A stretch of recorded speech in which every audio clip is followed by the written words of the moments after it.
the benefit from this particular batch, and the particular task in front of us is to complete the syllabus with the lens of PYQs. Fine. We have analyzed the PYQs for all of you and ultimately designed this particular batch so that in the minimum amount of time you can cover the maximum syllabus. Right. Uh, Many congratulations, Manjula, Naresh. Good evening. Good evening. Okay. Lucky, that's a great score. 75. Yes, the Sari, Kiran Kumar. And one more thing, I was unable to message personally to everyone, but yes, we have only one thing in our mind, that everybody must crack this examination and move ahead in their banking career.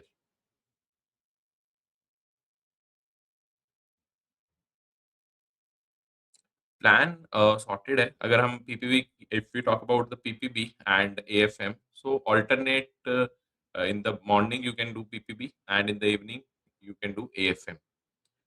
That's how the students are approaching it. Not an issue, not an issue. If you have not started the PPB yet, still you stand a chance to clear the examination. It will be tough, but not like it's impossible. Okay, last attempt. Fine, fine. So we'll try that. Everybody here in this particular batch, they score minimum 60 plus marks, right? We'll prepare like that only. And all those students who are watching this session on YouTube, I want everyone to reply that what all doubts you have, because ultimately today's class is an open class, right? You can ask me a number of doubts regarding the preparation, or for that matter, how you should approach. What are your thoughts about all these things which are yes, yes. Okay. Yes, so if you are watching on YouTube also, then also do reply, and whatever doubts are there, we are here to help you out. Find any kind of doubt, you can ask me. Okay, okay. Yes, Kavita, you have to push a bit harder this time for PPB, AFM, and RBWM. All those students who are in the range, who are having the marks of IFS in the range of 45 to 49, I would highly recommend that focus on your PPB and your RBWM. These are the two scoring subjects. Right? AFM is also scoring, but if you have not read till now AFM, or for that matter any other subject, focus on the RBWM. And RBWM will give you good marks. Okay, so AFM timings are 5 a.m. to 7:30 a.m. Fine, fine. Okay, so these are the final timings you are telling me. For our class, it will be from 9 p.m. Fine. Since tomorrow also, you will see the classes 9 p.m. only. It's not that only today it is 9 p.m. We have made the schedule from 9 p.m. only till your PowerPack revision batch is over. 9 p.m. 9 p.m.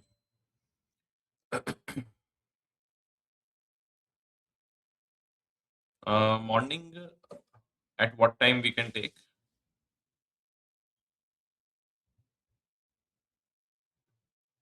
AFM 8 to 9.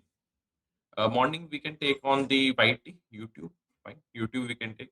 But see, let's just try to plan first. Huh? Let's just plan first. Let me just share my screen and see that how we can approach and what we should do right now. All these things make sense only when, as a group, we are planning way ahead. Right? So let me just open the plan here for all of you. In the meantime, all your doubts, whatever you have, do let me know in the comment section.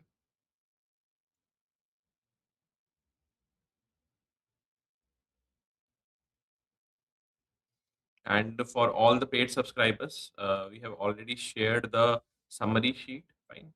Do go through that summary sheet. That will help you out in these last few days which are left for the examination. Because see, PPB, when we talk about as a subject, it is having the most weightage out of your first two modules. Fine. If you score good in these two modules, you will find that more than 60% you have already covered.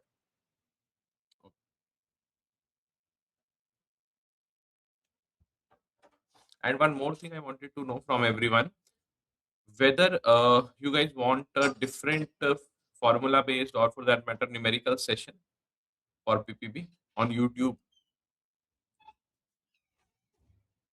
a separate session, or we should have a combined session itself, because case study we will be doing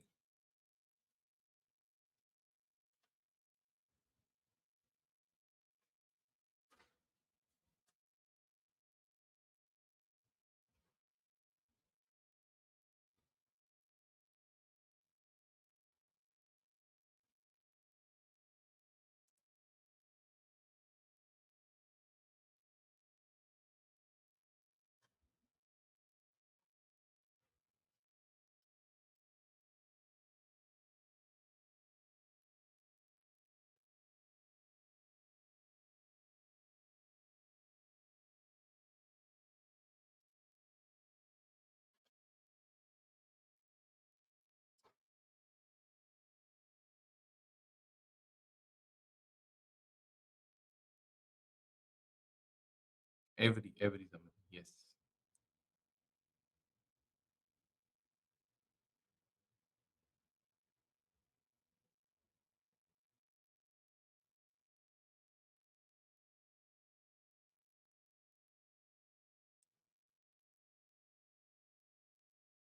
So we have already prepared the MCQs for this particular batch, right? All the important MCQs we have already listed.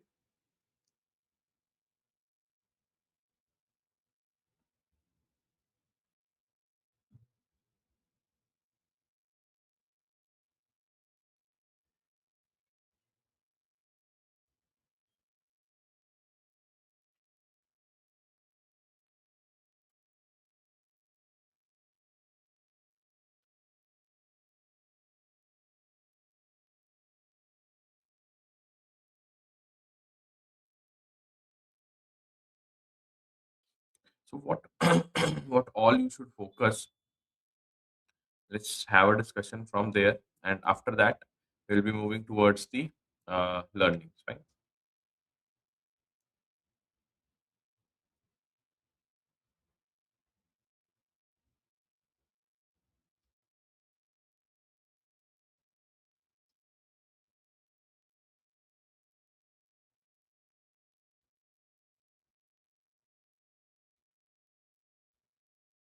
Separate session. Okay. Okay. Because I was planning that we should have a single session wherein case studies and most important MCQs, and along with that your numericals will be doing a single session, which will be like a marathon session in itself. Okay, morning it will be on. See, this time I would highly recommend you that be consistent on YouTube also, because we have seen in the IEIFS examination, the students who were consistent till the end, they were able to crack this examination. And one quick learning for all of you, when you talk about the paper pattern of your IIBF, what we have observed as a team only, that whenever there is a moderate exam up front, like IFS is termed to be very difficult, but this time you will find that it was moderate to difficult. So whenever such type of setup is there, then you can expect a difficult examination in the upcoming week. So we are expecting a tough examination for PPB and the other subjects also. So we will prepare like that only. Okay, we'll prepare like that only. Yes, I'll be sharing with you, all of you, the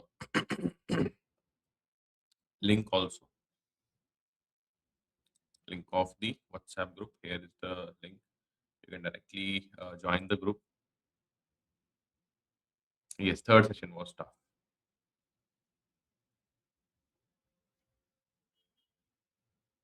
Congratulations, Kunal, for clearing IFS. Now let's try to crack PPB and other subjects also. Uh, yes, when we talk about bullet points, na, these are those points which have been asked. Fine. So in the PPB, if you have already given the examination, you must be knowing that they ask only the facts. Right? You need not to analyze as such. Either you know the facts or you don't know. Right? There will be some numbers in case of loans advances.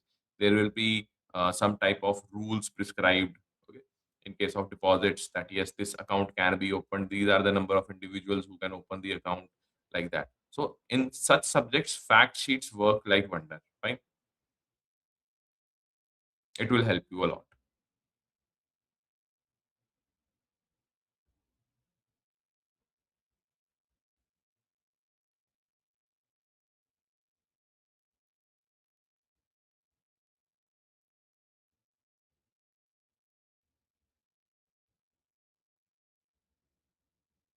अंकी bilingual हो रही है अभी I think आप English medium वाले class join कर लिया आपने बाइलिंगुअल इज आल्सो देयर तो आप बाइलिंगुअल भी चेक कर सकते हो let me just see on the app bilingual class is also there it is live right now so what you can do Anki you can exit this session and go to the bilingual session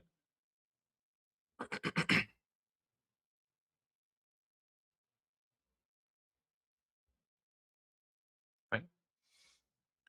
So now let's start with the discussion of the syllabus. Fine, let's just have a discussion of 10-15 minutes first about the syllabus and then we will be moving towards the questions. Right, we'll start with some questions.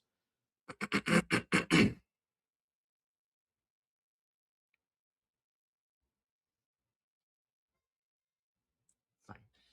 So let's just address first thing that what are the types of questions asked in the PPB because now the time with which we are left there we should focus on the type of questions.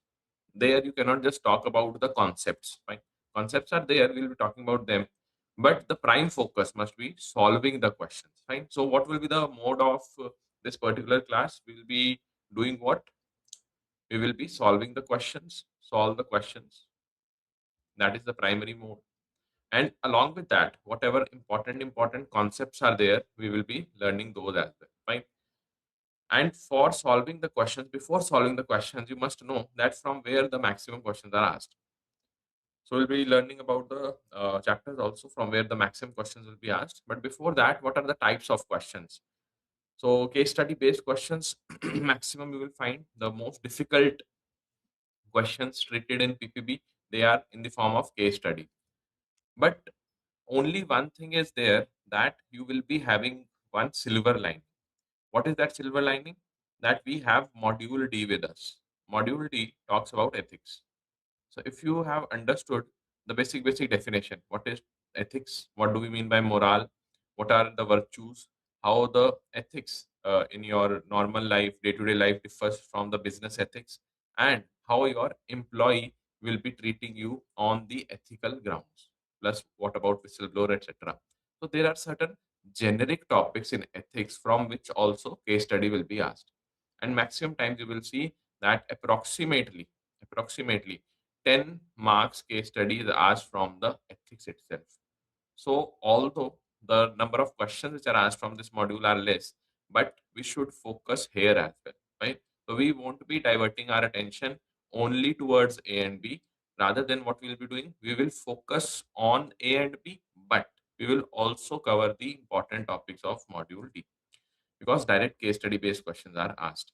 So you can expect anyway between 3 to 4 case studies from your module D itself. So mark this very important. Then the type of case studies which they ask, they will be from your loans and advances. Normally you will find from the KCC they ask some case study, some SHGs will be there, and the case study will be formed for them. Then the maximum number of questions. Fine. These case study based are the difficult type of question. The toughest questions are from case study based MCQs. The maximum number of questions are asked from data based. Fine. They will be testing you on small facts. So zero point 0.5 marker you can expect to be tricky if you do not recall them again and again. And via questions, via MCQs, we will be doing that only. Then comes your multiple statements. Right? Multiple statements questions will be there, and you will find that they are fairly doable. Normally, we think that multiple statement questions will be difficult, but no, they are fairly doable. Okay. Because here the scope of asking difficult questions in case of statements is not there. They will be asking difficult question in the case study. Then comes the formula based questions. See, formula based questions, in which module we can expect? Only in one module, that is your module B, loans and advances. And why I'm saying loans and advances? Because there the maximum portion is of advances section itself. So module B, here the formulas, they will range from your MPBF, maximum permissible bank finance, from the various important ratios, which some of which you will be learning in AFM also in your accounts paper, plus the formulas for calculating the KCC limit. Right? They keep on asking the KCC limit on regular basis. So either they will do what? Ask the case study, entire case study on based on the KCC, or they will ask some numerical only for KCC. Right? So these are some basic formulas from where questions will be asked. So I don't think so that there will be much trouble in dealing with the formula based questions, because they are not many. Right? No, you can say there are not many formulas as such. And lastly are the real life based questions.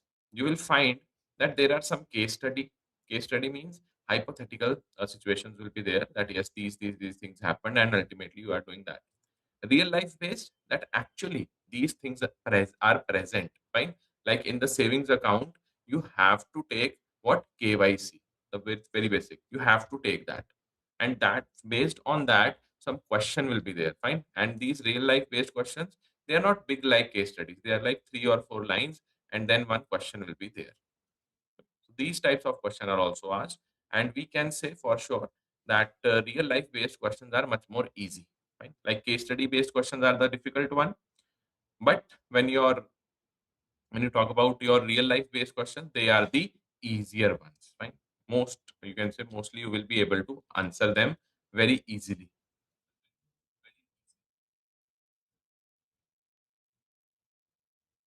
Anki, you can do one thing na. Once you exit this application, then जहाँ पे आपके पास पूरी की पूरी line बनी हुई है ना, there is one row of various lectures. Just join the bilingual one. Okay, fine. Otherwise, you can continue here also. मतलब जो भी आपको सही लगे. But I would highly recommend कि बाइलिंगुअल के लिए आप जरूर से बाइलिंगुअल की क्लास ही देखिए, अदरवाइज फ्लो जो है वो ब्रेक हो जाएगा आपका. Fine. Focus on regulations, reporting authorities, and the timelines. This is important, right? When we talk about the regulations, regulations are what? These are some types of set of rules. Rules set by RBI, rules set by the government of India. These are the two major parties who will be setting rules for our syllabus. Right? In our syllabus, we have various topics, and these are the two primary sources, or for that matter, two primary entities who will be setting up these regulations. So we have the Consumer Protection Act. We also have your RBI OS, right? Ombudsman scheme, like that. So regulations are important. Then comes your reporting authorities. What are these reporting authorities? That I will be reporting to, let's suppose, XYZ Ombudsman. Right? The Ombudsman is having XYZ team. Right? Who is reporting to whom? Grievances will be redressed via how many channels? Whether you can only write it on pen and paper, and then your grievances will be addressed by the RBI OS, or for that matter, you can also give an email, submit an email, or there is some portal as well. So all these reporting authorities are very important. In CP, in RTI, the right to information, who can seek information from whom? Who will be the adjudicating authority if some dispute is there under the CPA, right? Consumer Protection Act. So such type of questions they often ask. And when we talk about regulations and reporting authorities, you can expect easily 10 to 15 questions from here only. Right? So what I'm trying to say here, that normally we think that yes, A and B are important, but what is important in A and B, right? Should we start reading the laws only, that what are the recovery laws, each and every statement of that, or we should focus on the fact itself, right? That how many percentage, how many members, what all entities, like that. So let's just break it down to minute things which are asked in the exam, right? So we'll be covering questions based on that, and we will be doing the conceptual understanding as well. Right? So that's our those are the questions, the types of questions which can be asked. Then comes your ultimate agenda, that what is the most important module. So in your PPB, the flow is maintained in the syllabus itself. So A is the most important, then comes B module, then C, and then D. And why D is the least important one? Least important one because the number of units are less. Scope of asking questions is way less as compared to A and B. Fine. So when you talk about module A, you should cover this first if you are reading from book, then B, then C, and D. And if you are only following PowerPack revision batch, I would highly recommend that whatever we are giving you as study material, just follow that and try to practice. One thing on this day only, the first day, today is the first day, I want everybody to do one thing on daily basis, at least one mock test, right? Because IEIFS, we have seen many students who were doing the mock test on daily basis, revising on daily basis, they scored very good marks today, right? So yes, mock test, either you are giving unit-wise mock test, full-length mock test, doesn't matter, but do have daily practice, at least 20 MCQs on a digital platform, right? Like our app is there, the web portal is there, right?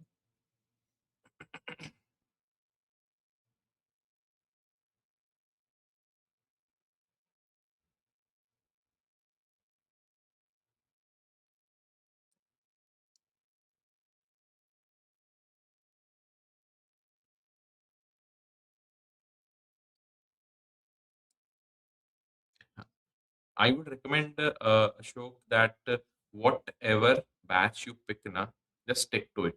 Do not be like that batch, then second class from another batch. No, you already have less time. Okay, so pick one batch and stick to it till the end. Do not get confused.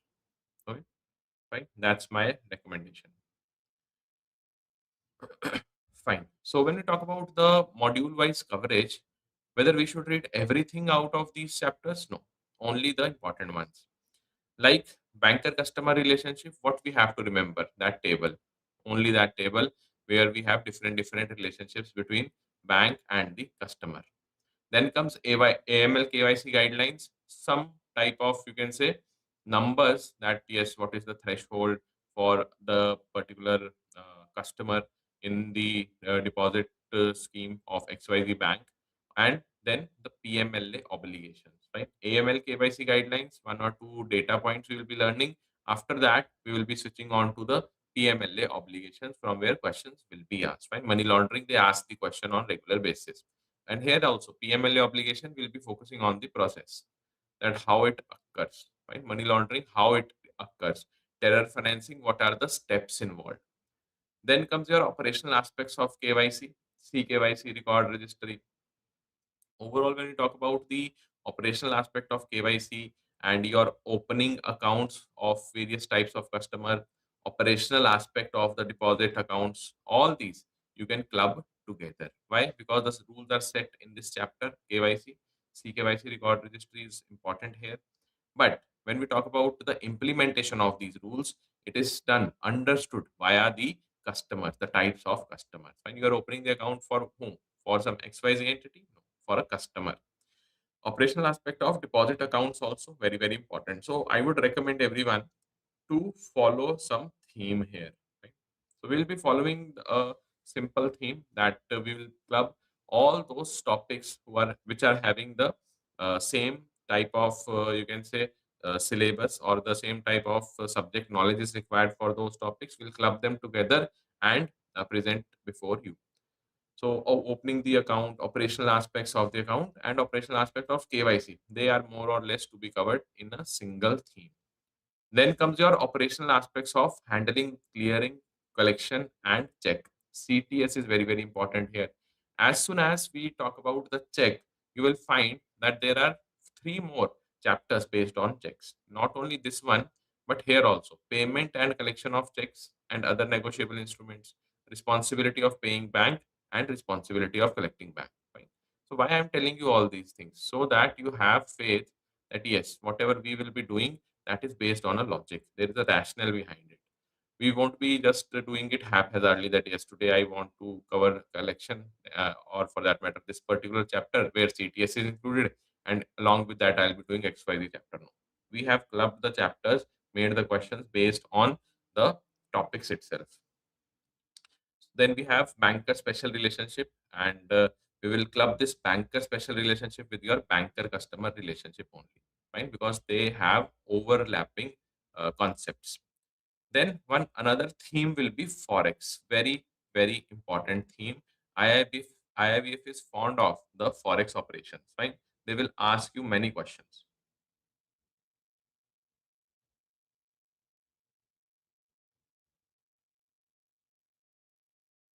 Okay, single PDF, I'll ask the team, Naresh. If they can provide me, I'll forward it. Fine.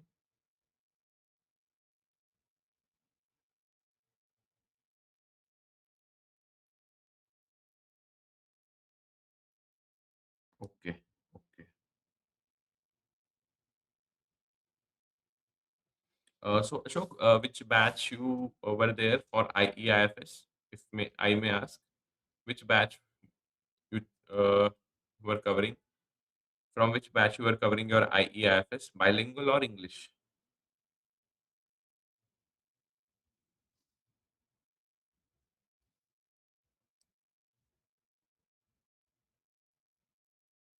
Bilingual, na? Then you should follow bilingual. Follow bilingual. Fine. The faculties, they know that whether what is the reason why they are starting from module D or whatever module they are starting. So stick to that only. No need to worry. Okay, fine. So I was telling that forex is there. How should we know? Yes, yes. I think the mode of operation for the PowerPack batch is this only, that will be doing the MCQs. Maybe the orientation might happen at a later stage because today is the first class. So maybe they wanted to give you more numericals or more questions. Right? So when we talk about the important theme of your module A, that is forex, and IIBF asks good number of questions from here. Be it the types of accounts in forex, NRI account, we have the NRO, NRE account, we have FCNR, all these, or for that matter, some special accounts like DDA, diamond dollar account, very very important, right? So such type of accounts, and along with those accounts, what all rules and regulations you have to follow, these are spread across various units. Like we have the FERA, fine, foreign exchange remittance facility for individuals. Here we have FEMA. Starting with FERA, then we will talk about FEMA, which is the real deal today. Then we have Indo Nepal remittance scheme. All those remittances, whatever schemes are there, will be doing under the forex theme itself. Then comes your operational aspects of NRI business. So in this particular chapter, all those special accounts which I was mentioning, they will be there. Then foreign currency accounts for residents and other aspects, the regulations of these accounts. Right. So chapter 1, 2, 3, they talk about what? They are the you can say more or less coverage of forex operations, fine, foreign exchange operations. Then your next chapter for the cash management services and its importance. This chapter, NI Act, will be covering in this theme only, the deposit theme, which was starting from operational aspect of handling, clearing, collection, or cash. Right? Cash is being discussed. Right there, we will be covering the CMS also. So it makes sense that we will be doing what? Themes. First, we will be covering the basics. the banker customer relationship, and along with that, the special banker customer relationship. That's the basic. Then comes the account specific theme, fine, which type of account, what all accounts, etc. Then the next theme is all about your deposits, fine, core deposits as we call them, check or cash or via check. Then comes your forex theme, forex. So now we have four themes, and when we talk about the check, fine, then that will be covered under the deposit theme only. Then we have some important, you can say, legislations. Right? Legislations also we will be covering. What all legislations are there? We have your Consumer Protection Act, RTI Act, and one not legislation but a scheme, that is Grievance Redressal and RBI OS, RBI Integrated Ombudsman Scheme. Right? So legislation includes these three chapters. Right? These three chapters. After that, we only have the miscellaneous ones. Right? Miscellaneous ones means ancillary services, which is more or less being covered in module C only. Digital banking. There only you can directly cover the NEFT, RTGS, EBT. So why to cover it here, then again there? No, we'll be covering the topics, right? Then the miscellaneous topics, financial inclusion and financial literacy, a generic topic, very generic topic. What is the role of a banking correspondent? What is the role of a yes, banking correspondent, and your banking BPR is also there, right? So all these topics are very you can say common, which we can understand even without reading all the important points, without even reading, right?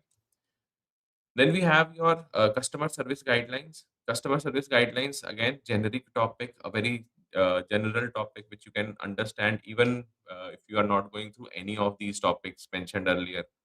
Duties and rights of banker and customers right. This chapter will be covering along with your banker customer relationship and bankers special relationship. So in basics only we'll be covering this unit. Fine. So now I think that you are more or less having the clarity that how the syllabus will be covered. We have divided the entire module A into these five themes. Okay. Basics, then you have account, various accounts are there, then deposits, fine, the transaction as we call them, then forex, and then legislation and miscellaneous. Okay, till here everything is fine. Then for module B also will be following the same strategy. Same strategy. So functions of banks, here you will have three important things to remember, to understand and to practice. First is the basics. Again, basics. Every module starts with the basics only. Right? In basics, what you will be covering? We'll be covering the principle of lending. Then what is your process for appraisal and assessment of credit facility, operational aspects of loan accounts. Right? These are what? These are the basic chapters itself. Then comes the difficult chapter, right? Then we'll be covering them in a separate category. Difficult chapters are more or less having direct relationship with the advances. What are the difficult chapters? These are the type of collaterals. These are the different modes of charging securities. These are your DPGs, right? Along with some portion of your laws related to bill finance and bank guarantee, contracts of guarantee, and contracts of indemnity. Yes, these are the difficult ones. Type of collateral, different modes of charging security, contracts of indemnity, bank guarantee, and your DPGs. Some portion of laws relating to bill finance also. Right? They will be clubbed together in a particular theme and the questions will be solving. After that, we have some easy chapters. Easy chapters, what easy chapters we are talking about? So we have your NBFCs, MFIs, which we have already covered in IEIFS. So we'll be going through these topics via questions. We have Agri Finance, which is fairly simple, only KCC formula is to be remembered. Rest all is very easy. Then we have easy chapter in the form of MSME. MSME we have already covered in IFS. Exactly the important tables which we have seen in the IFS exam, they are applicable here also. Priority sector lending advances already seen in IFS. We'll be saying it again here. Then the most easy one, personal finance. What is credit card? What is home loan? What is consumer loan? Everybody knows that, and they don't ask the question from here because IIB also knows that you know that. Okay. Then we have documentation, another easy chapter. Here only you have to remember some documents, nothing else. Okay, so difficult chapter and some easy or normal chapters, you can say. That's another category. After that, we have some chapters where you have to analyze, where you have to remember data. These are your NPA, stress deficit, right? The stress deficit, prudential norms, NPA management. You will be learning about the D1, D2, D3 category accounts. And along with that, what are the formulas? What are the provisioning norms related to all those loans? Then important laws relating to your recovery of dues. This is also very, very difficult for many students because why? Here you have to rote learn, right? Rote learn many concepts, right? They are not concepts as such, but you have to rote learn them in order to retain, right? Then we have the scheme based chapters. So you can club them with the MSME and the PSL also, or specifically scheme based chapters. You can say that there are two. Right? So data, and then we have the scheme-based chapters. Scheme-based chapters, what all schemes are important? We have your Day NRLM, NULM, Pradhan Mantri Jan Dhan Yojana, Mudra Yojana. Mudra you have already seen in the IFS also. Then self-help group already seen in IFS, SBLP. SHGs under DAY, this will be looking into the PPB. Okay. So I hope that the biggest modules, as we call them, they are now clear to you that how we should approach the chapters. They might seem difficult, but they are actually doable, right? So yes, if we on daily basis have 1.5 2 hours or 2.5 hours class, we can still manage to cover the syllabus, but only the important points, right? And then comes your module C, the banking technology. What about banking technology? Why we are so concerned about this module C? Reason is very simple. IIBF is known for surprises from this particular module. Right? They ask some questions which might seem tricky to you if you have not learned this particular chapter. This last one, tech technology trends in banking, e-rupee, fintech, regtech, subtech, hashtag banking, etc. A very important chapter if you are in the IT domain of the bank, and important for our PPB also because from here the most tricky questions will be asked. So all the latest technologies you must remember when we talk about the network technologies in bank, and how they function, the various mesh topography and all. Then we also have good number of questions asked from the cyber crime, the fraud management. Fine. So security consideration, mitigation measures in bank clubbed together with the operational aspects of cyber crime and fraud risk management. They are the most important ones when you talk about the laws. Laws will be asked from these chapters. Right? Some definitions will be asked: smishing, phishing, spoofing, all these. Then we have your digital payment systems, right? These three, one, two, three, yes. Alternate delivery channel apart from your normal deposit, normal withdrawal from the branch. What else you can do? Alternate delivery channel, digital banking, right? ATM withdrawal, turnaround time will be asked. They will be asking you some questions based on the mobile banking also as soon as we move towards the digital payment systems. Right? So all these are what? These are clubbed together into one theme itself. You'll also have the questions from data communication network and EFT systems, which we have to understand in the ancillary services also from the previous module. So we'll do them here only, module C only. Okay. Apart from this, these two chapters plus your impact of technology adoption and trends in banking technology, they come in basics. So, for all of you, one important outcome or one important observation from this discussion should be that we will be doing what? We will be breaking down our syllabus into theme and covering from there. We are not concerned about doing chapter wise study, but we believe in the thematic process. Then comes the last module, module D, ethics in banks and financial institutions. Here you will find that overall we are only talking about one term, that is ethics. We will start with the normal definition of ethics in journal in real life, and then extend the definition to the business arena, and then to banking. Fine. We will define that why it is an oxymoron term. Fine. Ethics means what? That you are having some morals. Fine. But do you think so that having some morals you can earn profit, which is at the top most priority of any business? Answer is no. Then what about this term, that is business ethics? It is not possible. It is an oxymoron term. And why I'm telling you this? Because this question has been asked multiple times. So IIBF wants you to have an analytical bent of mind while answering the questions from this module, that is module D. Then here only a few chapters are there, so no need to break them down into some themes, because they are already into one theme, clubbed into one theme only, that is ethics. Then we have ethics at individual level, where you will learn morality, personal conflicts, values. What are the values of a person at an individual level? What about morality and all? Then ethical dimensions, your employees, how the employees must behave, right? How the employees must react to a particular situation. The insider trading in the financial institution, it should not happen. What about the HRM ethics, right? Human resource management, they must also show some ethics. There must be fair accounting practices. Why we are talking about these practices? Because we have the module named after financial institutions, right? Ethics related to financial institutions, banks. Then work ethics and the workplace. What is this work ethics and workplace? Simply, we are talking about how a workplace should be behaving, right? The behavior of the workplace, and it starts from the top management, right?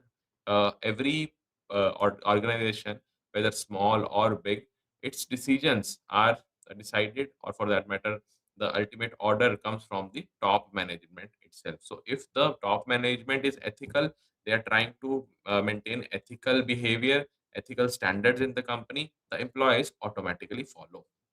So unethical behavior will be defining. We will have one important aspect, important topic, that is whistleblower also in this particular module. Then banking ethics is there, where we will be talking only about the terms, terminologies which are there for the banking world, right, in the lens of ethics. So changing dynamics, we will be talking about IPRs also, fine, intellectual property rights, etc. So till here, any doubt, guys? Any doubt you have? I have told you each and everything, that how you should approach. So when you talk about your plan, the plan is very simple. Go through exam analysis. So whether you should go to the exam analysis, no, we have done that for you. Right? The plan itself, it's having an inherent part of your PYQ. So we have done that for you. No need for you to go and visit each and every PYP. Then identify the easy module for you. That also we have done for you. How to cover each and every module. The expanse of syllabus has been now consolidated in themes. Daily, weekly, and monthly targets. Right. So daily, weekly, and monthly. We don't have the month right now. We are only having daily and weekly targets. What should be your daily target? Your actual plan begins from this step, not from the 1 and 2 step. What should be your daily target? That is a very pertinent question. Daily target should be attend the classes, right? Attend the live classes, and after that, try to solve the mock test, right? These are the tasks before you: live classes and your mock tests, right? And whenever you find time, I'm not saying that already in the branch you are sitting and 100 customers are there which you have to handle, and then you say that no, no, no, I won't be doing the customer dealing, I have to revise. Okay, whenever you find time, try to revise. Revision, because see, in case of revision, whenever we are revising, it is most beneficial when the exam is very far. Right now, the exam is just 4 or 5 days after. Okay, so revision is not that important. It is important, but not that important. Right. So attend regular classes and have the mock tests done on regular basis. At least 10 to 20 questions you should answer in the exam environment on regular basis.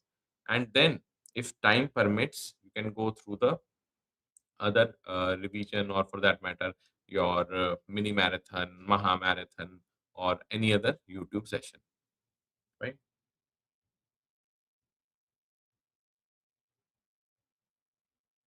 Yes, yes, only 5 days are there. Naresh, that's the policy of IIBF. I also sometimes wonder why they are doing this, but let's see what happens. There are some changes ongoing in the IIBF, so let's see whether they start publishing the papers out in the open or not.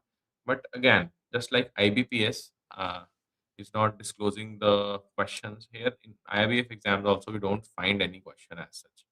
So nonetheless, we have memory-based questions. You need not to worry about the PYPs. We have already done that task for all of you. Okay. Right. Any other doubt, guys? Any other doubt you have?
This class will be up to 10:30, I think, for today. For today, so it will be just an orientation kind of class. From tomorrow, we'll be stretching the number of hours, right? We'll try to, have the class till 11, or for that matter, 11:30 also, if we have to complete some of the, you can say, topics, right?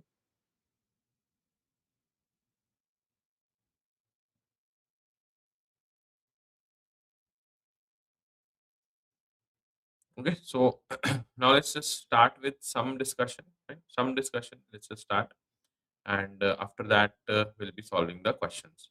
So we'll start with the basics. Right? The first theme in your module A will be starting from there itself.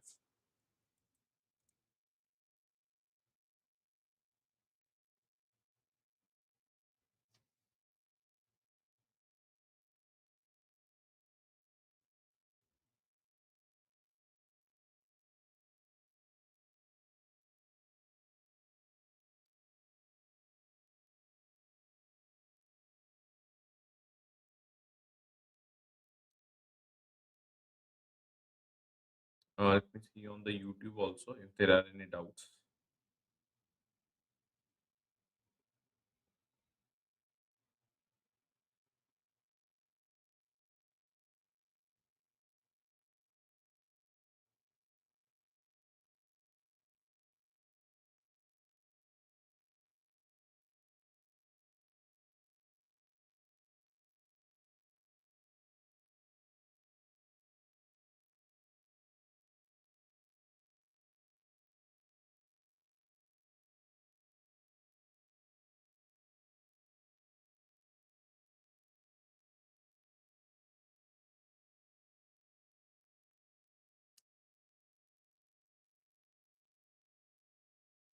Okay, okay. Saitria, you should try to be regular in the classes. Fine.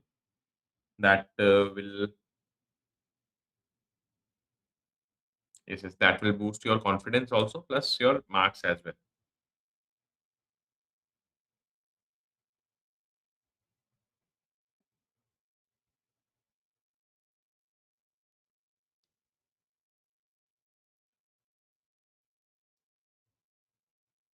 Okay. Fine. Any other doubt? You can ask me on the YouTube also. Fine. So let's begin with the basics. What is a bank? Where it is mentioned? Simply, it is mentioned in the Banking Regulation Act 1949. And according to the Section 5, Clause B of BRA, you will find that banking means what? Accepting for the purpose of lending or investment.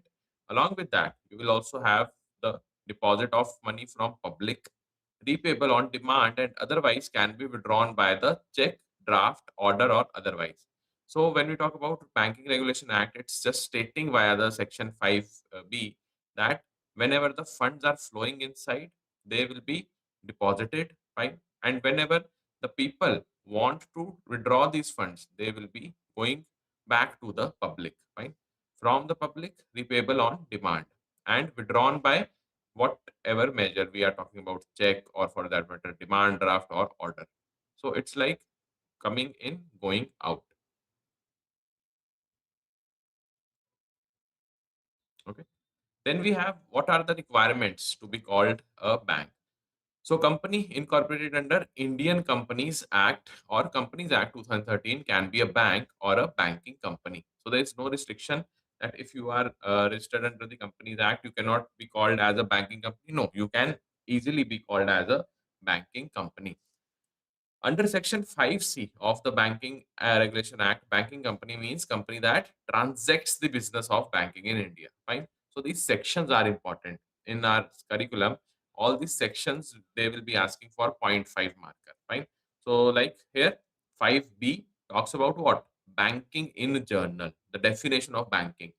In your section 5C, it talks about banking company. So they will ask this only that 5B talks about what? Banking in journal. 5C talks about banking company. Then comes section 7(1), clause 1 of the Banking Regulation Act simply prohibits the use of the words banker, banking, or banking company. Okay, since we are starting our discussion, let's start with the bank only. Let's just try to establish that what all is required to be called as a bank. Okay. So Section 7 Clause 1 of the Banking Regulation Act, it completely prohibits. You cannot use the words banker, banking, or banking company. If you are a banking company, then you can. Otherwise, you cannot use. It is prohibited in the Section 7 Clause 1. Section 7 Clause 2 further prohibits the use of such words by an individual or group of individuals or a firm. Right? Okay, today was also one of the question there in the Banking Regulation Act for IEIFS, and I think that this was the only question, some question for prohibition or for that matter banking company, right? Section 7 Clause 2, it talks about, it prohibits again prohibition of the use of such words by an individual or a group of individuals or a firm. Fine. So Section 7 is all about prohibitions. That's how you should remember for our exam. Fine. What all prohibitions are there? 7(1) asked today. Yes, prohibition only. Then we have the section 45Z of the Banking Regulation Act. It clarifies that what is a customer, because we are starting our entire discussion based on what? Banker customer relationship. So let's just first establish bank. We have done that. Now, who is a customer?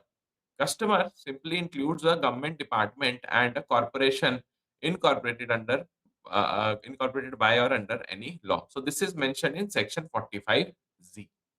Right? Normal customer will be there. But when we talk about government department, can they be also customer? Yes, as per section 45Z. And you must have seen, must have heard, must have operated also on the CBS that various government accounts are being handled by the bank. So government directly is a customer of the bank. So let's just move forward with the first important bank and customer relationship, which is creditor and debtor. So whosoever is providing the money becomes the creditor, and whosoever is in need of money is a debtor. Fine. So in case of loan, what will happen? Bank provides the money, so bank is the creditor in this case, and the entity or the individual whosoever requires the money, requires the loan, will be the debtor. Fine.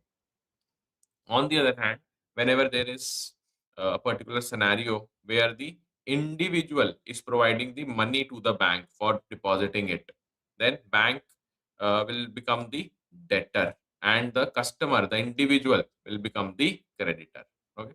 So bank is a creditor, customer is a debtor, or for that matter, customer can also be a creditor, bank can also be a debtor.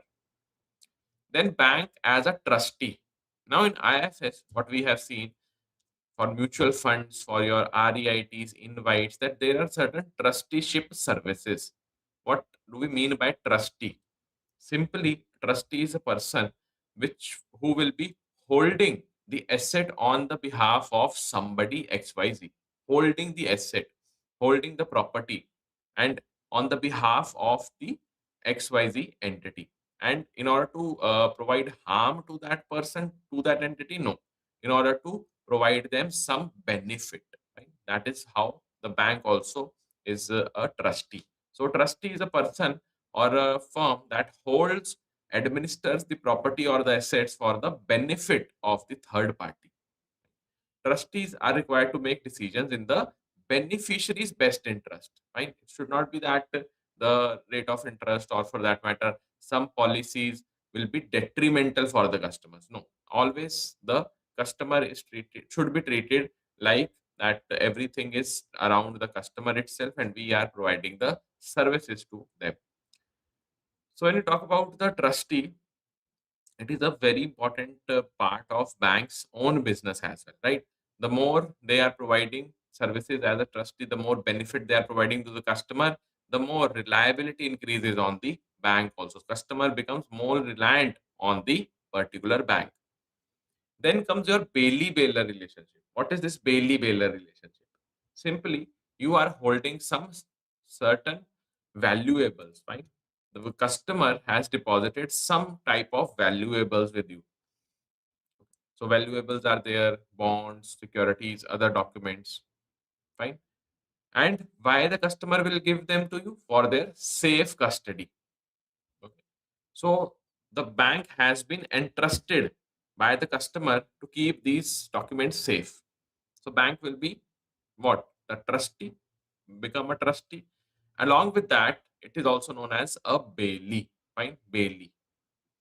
And the customer will be the bailer. Fine. The actual owner is your customer only. You are just keeping on behalf of the customer. Then comes your section 148 of the Indian Contract Act 1872.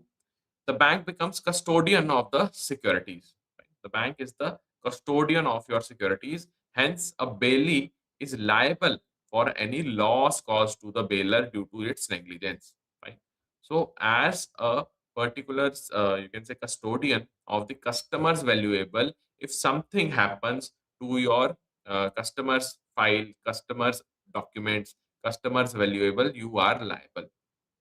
Okay. And that is the reason why every loan file is treated like a very sensitive file, a very sensitive document, especially the home loan, right?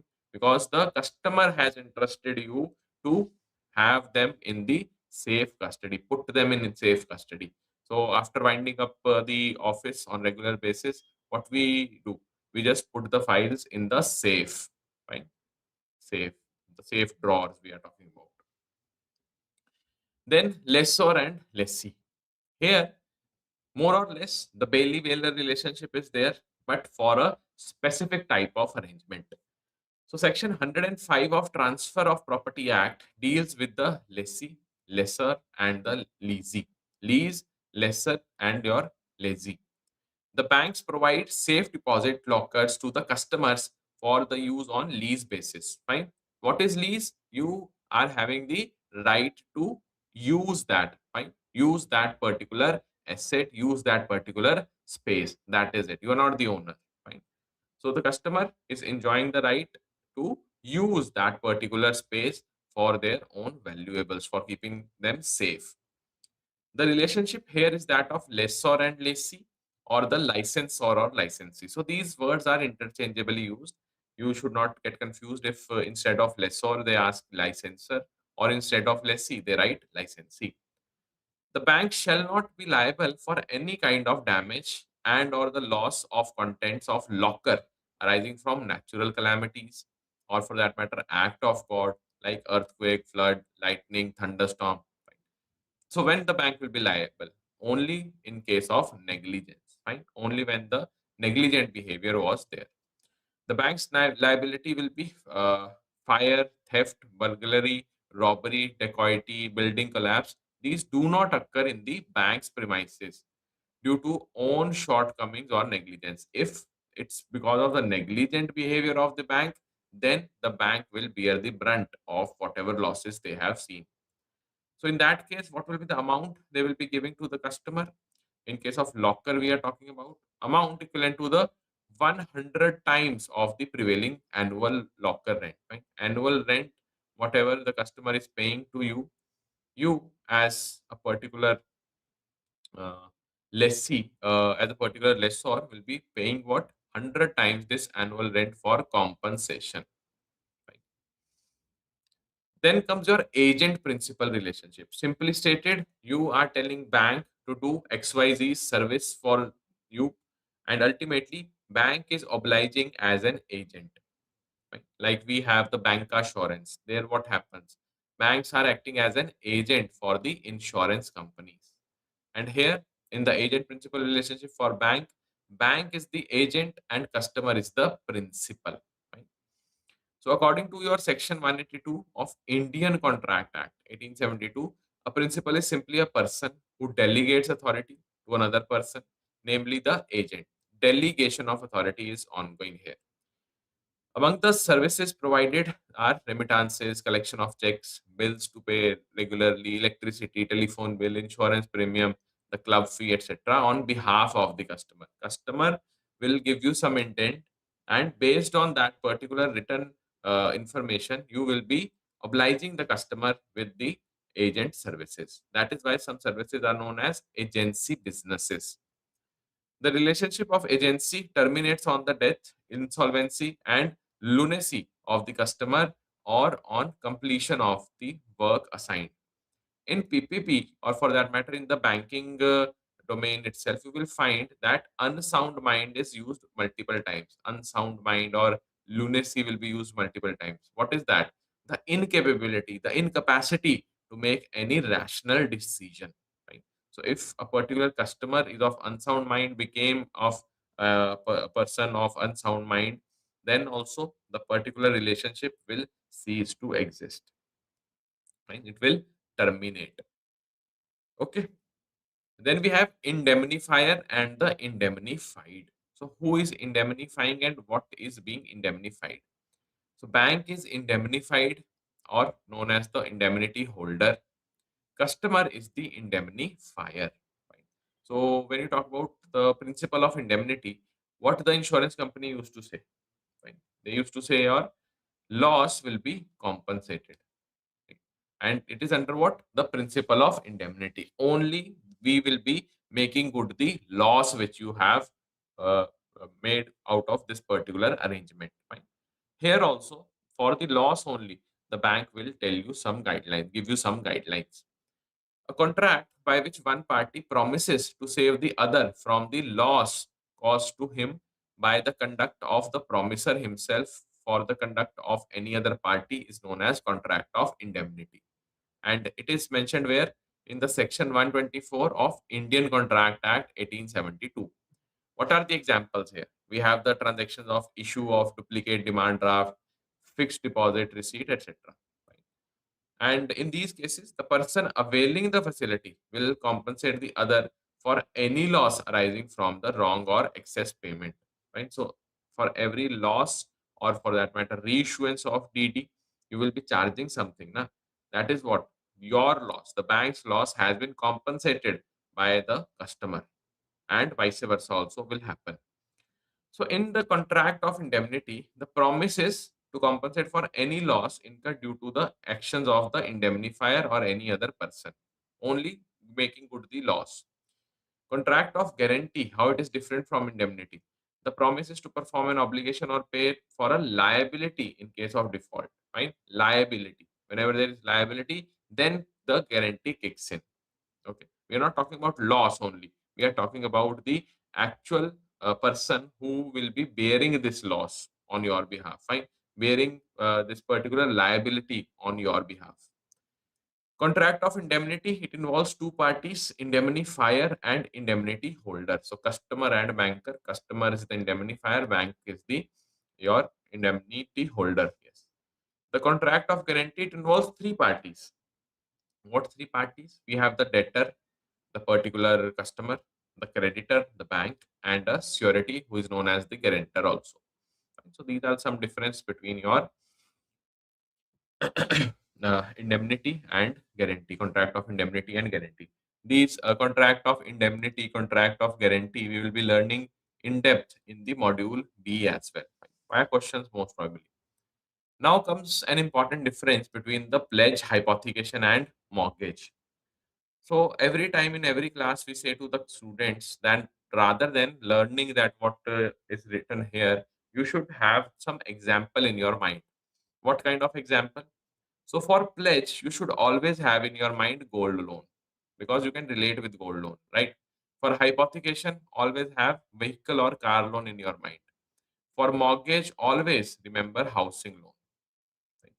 So in the gold loan, what type of security is there? Gold loan, we have the gold ornaments, whether they are movable or not. Yes, they are movable. So in pledge, you will be having gold loan, the movable securities involved. The possession of the security remains where? In gold loan, the possession lies with the lender, with the bank, and here we have pledge remains with the lender. Hypothecation, just imagine car, the vehicle loan. So your type of security is movable again, and your possession of the security, it remains with the borrower. Right? Borrower is having the possession of your security. The customer will be driving the car even if the car is on loan. Then we have housing loan. Here, the example of mortgage is housing loan, and this mortgage is for which type of security? We are talking about immovable security. And along with that, this immovable security, or for that matter, house, it stays with the borrower only. Usually remains with the borrower, and in India, always remains with the borrower. Only in the English mortgage, which is prevalent, still prevalent in the Western countries, there under the mortgage, there is a type of mortgage where the entire paperwork will be done and the bank will be made the owner, and after the loan is over, again the customer will become the owner formally, legally. Okay, fine.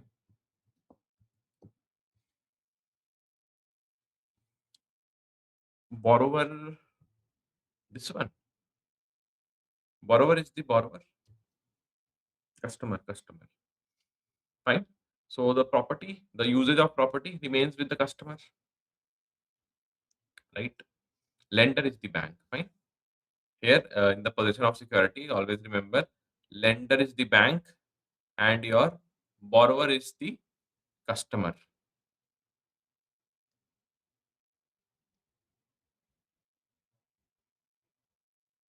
Okay. Now, services offered to the customers and the investors. What all services are there? Important services. We have the charge cards, credit cards, and debit cards.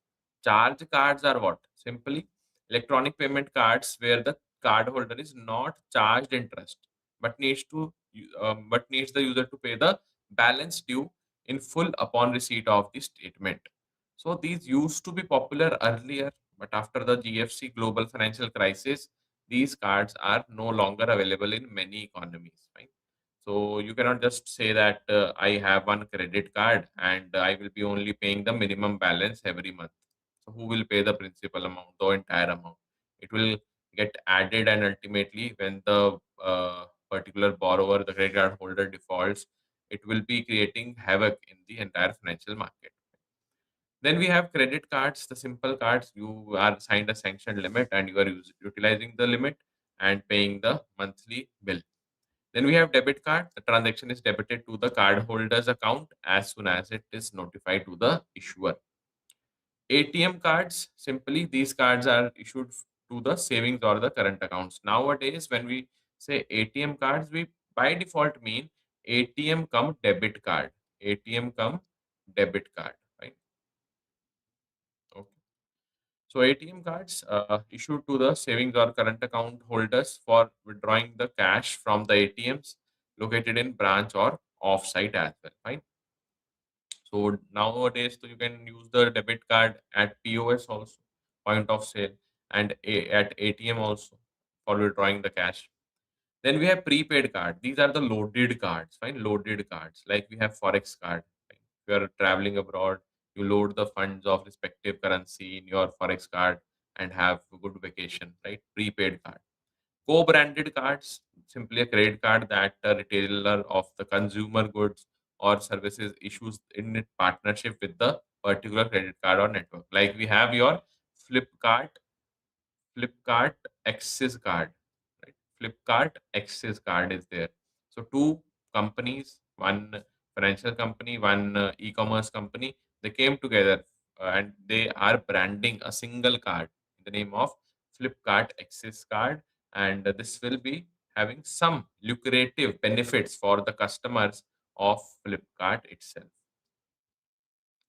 Then comes your safe custody or trusteeship services. These are also provided by the banks. Fine.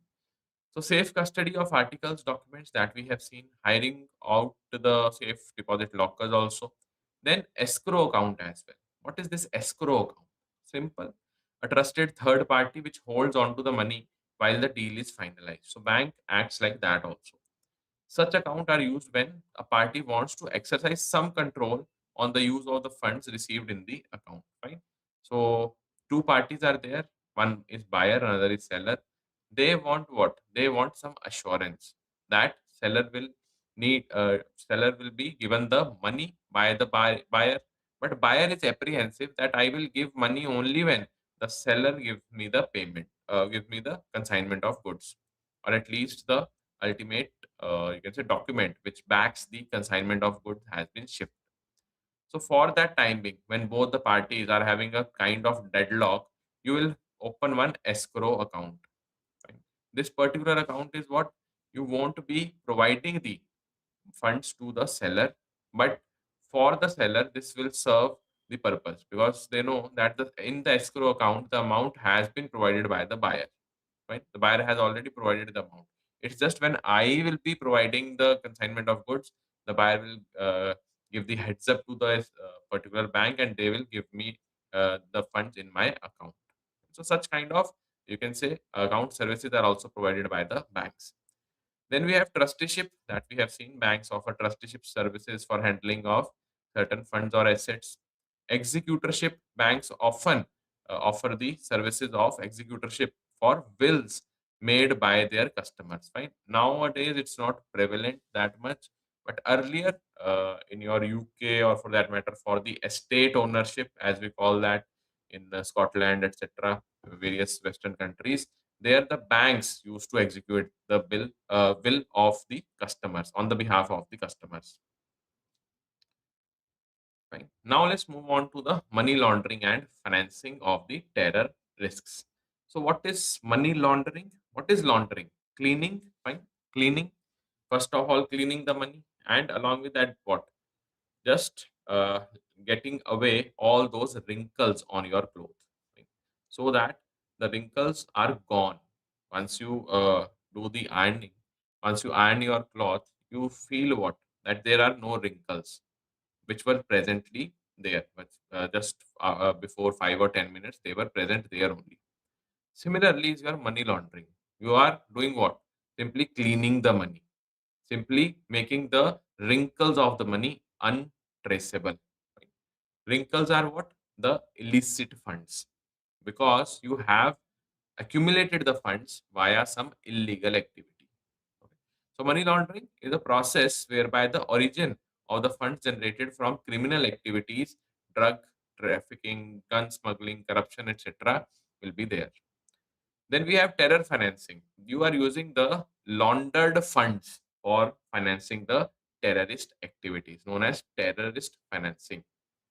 Then one important task force is there in order to curb these activities. Financial Action Task Force, FATF, a global task force, global organization set up for evolving the measures to be taken by financial sector businesses and certain non-financial businesses and professions for prevention of money laundering. Right? If you curb the money laundering, automatically you will see that there is no terror financing because you already have, you can say, uh, plugged the flow of your untraceable funds. Now, every fund which is redirected towards terrorist financing, it will be traceable. Right? So, FATF via uh, plugging the particular uh, money laundering activity, they have done what? They have done away with two things. One, money laundering itself. Secondly, terrorist financing. But still, they are involved. The terrorist financing is happening. Money laundering is also happening. But nonetheless, for our exam, so we have to study that FATF. What is the purpose of FATF? For the prevention of money laundering. Then comes money laundering cycle. So we were talking about just now that there is a paper, the traceability and traceability we are talking about. On the paper, the wrinkles are gone. So don't you think so that it's just a metaphor? Yes, it is a metaphor. But do you actually think so that these types of funds are untraceable? No, they are traceable. You have to arrange for some type of mechanism where they become untraceable, like providing more money, or for that matter outflow of more money very very quickly, so that the traceability is not there. Fine. So how it starts, how it happens? First of all, you are engaged in some illegal activity like trafficking and all. So collection of dirty money will be there, and then you will try to place this dirty money into the financial system. But how you will be placing this dirty money? Via layering. You will be doing what? You will be transferring various funds in different types of accounts simultaneously, right? So that the account, or for that matter bank, is unable to trace each and every fund related to you. So multiple parties providing funds in multiple accounts, right? And then ultimately, whenever they are withdrawing the funds, they will be accumulated in multiple accounts again, and whenever they require the funds from a singular account, they will be checking in for the money from the next singular account again for the money, like that. So they have a network which they have expanded so vastly that the traceability cannot be there. Okay. So they have exploited the banking network, we can say that. So dirty money integrates into the financial system via layering, and after layering, the integration of this dirty money happens via purchase of luxury assets. Fine, you will be purchasing the aircrafts, big factories or big houses, real estates, like that. Real estate company, real estate, commercial hubs, real estate, residential hubs, like that. Then comes your stages of terror finance. So here in money laundering, you have to remember first is collection, then placement, then layering, then integration. And normally we say PLI, placement, layering, and integration. These are the three stages of your money laundering cycle. Now, financing of terrorism, stages of financing of terrorism. You raise, you store, you move, and then you use. Raising the money via which type of activity? Via the money laundering. Storing the money in a particular account, or for that matter, interim bank account, fine, the temporary bank account as we call it, and then moving it, fine, moving it from one party to another party, one bank account to another bank account, and lastly using it, right? So raise, store, move, and use. So terrorist organizations, they source the funds from their sympathizers, both individuals as well as organizations. These are parked in the interim in the bank accounts or any other financial investment. Either in investment also they can do. Fine. That there is a fixed investment. After, let's suppose, 2 years, you can utilize that particular amount which is there in the investment. So it happens in the terrorist financing. Then contributors to the terrorist organizations can be located anywhere. Various sources are there, multiple layers are there. Anywhere, not only in their home country but across the world. So that is the reason why traceability is not there. Then lastly, you are using, finally the raised funds are being used, and you will be doing what? For the purposes of carrying out terrorism or the terrorist acts for your various organizational activities. Now comes the AML framework in India. In India, what is the AML framework? Anti-money laundering framework. So we have Financial Intelligence Unit, which is Indian unit. Otherwise, it is global unit also. But for India, we have specific FIU India. It has been set up for receiving the information about various financial transactions from certain businesses, including banks and financial institutions. Right? So FIU India, always remember, it is an intelligence unit, financial intelligence unit, which talks about what? That give us the information, what all financial transactions are happening in XYZ business, wherein the authorities think that the money which has been utilized is from the illegal funds, illicit methods have been used. Then comes your enforcement directorate, the ED. Now, very much popular. Right? Earlier, it was not popular. Thanks to the politicians of our country, it is very much popular, right?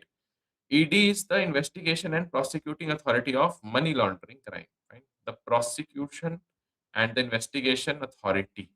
Mark this very, very important. Direct question can be asked that who is the investigating and prosecuting authority of money laundering crime in India? It is Enforcement Directorate. Then your special courts are there for adjudicating the cases pertaining to money laundering crime, for judging that whether this is correct or not, whether it was actually a money laundering case or not. The adjudicating authority has powers to freeze the assets and and even confiscate the assets proved to be related to your money laundering. Fine. So they will be confiscating also, or for that matter, they will be freezing the money also, whatever they feel is right. Then regulators of the various business activities, they issue the operating instructions and guidelines for the business regulated by them. So various regulators will be involved, and they will be having tie-up with your FIU also, Financial Intelligence Unit India. Now, in India, this money laundering offense is stated where? In the Prevention of Money Laundering Act. And which section? So, offense of money laundering has been defined in Section 3 of PMLA. Then what important section is there? After section 3, we have section 45, which stipulates that all the offenses under the PMLA are to be deemed to be cognizable, non-bailable. Fine. Non-bailable, you won't be receiving any kind of bail. Cognizable, you need not to prove to the magistrate that yes, this person has committed this crime. That is why we are not granting them bail. No need to prove.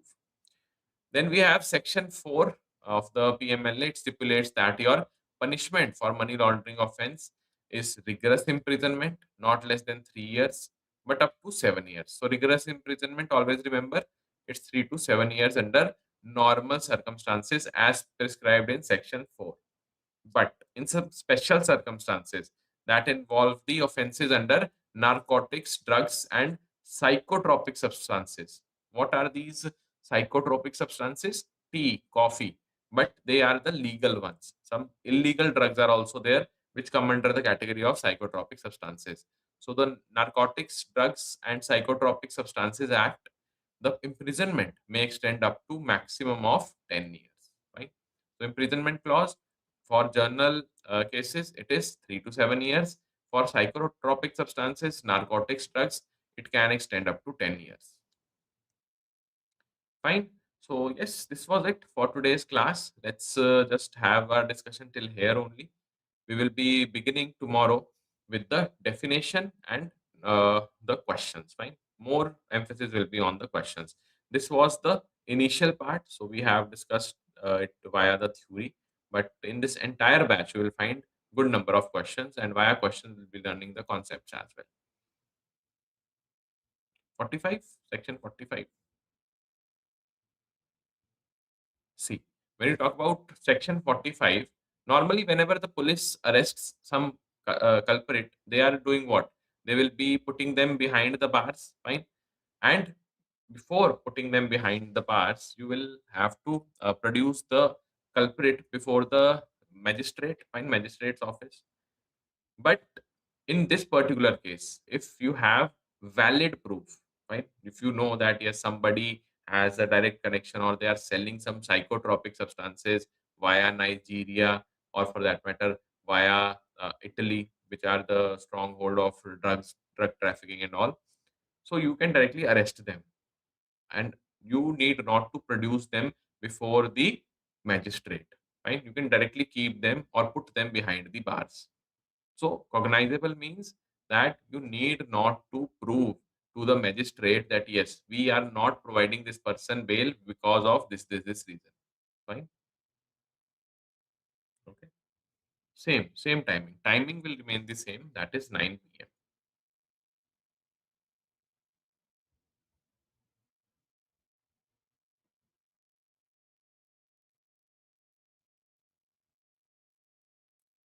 Yes, K. Damodar Reddy is asking for summary sheet. I have already pinned the summary sheet, or for that matter, one-liners in the group. You can directly read from there.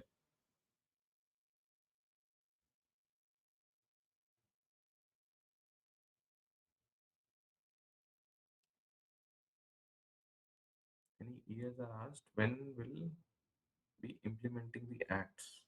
No, no, no. In PPB, they don't ask years that much. They ask sections. Fine. Section 45, they will ask.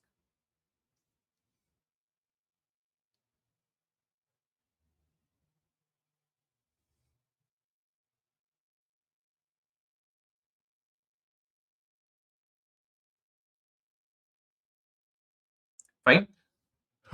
So if there are no more doubts, then let's conclude the class. We'll see you guys tomorrow. Same time. Till then, goodbye, everybody. Take care. And if you have any query, do ask me on the WhatsApp group. WhatsApp group link I have sent. Yes, this is the WhatsApp group link here. Fine. All of you who are not in the WhatsApp group, you can join via this particular link. Okay. Thank you, everybody, for attending the class, and good night.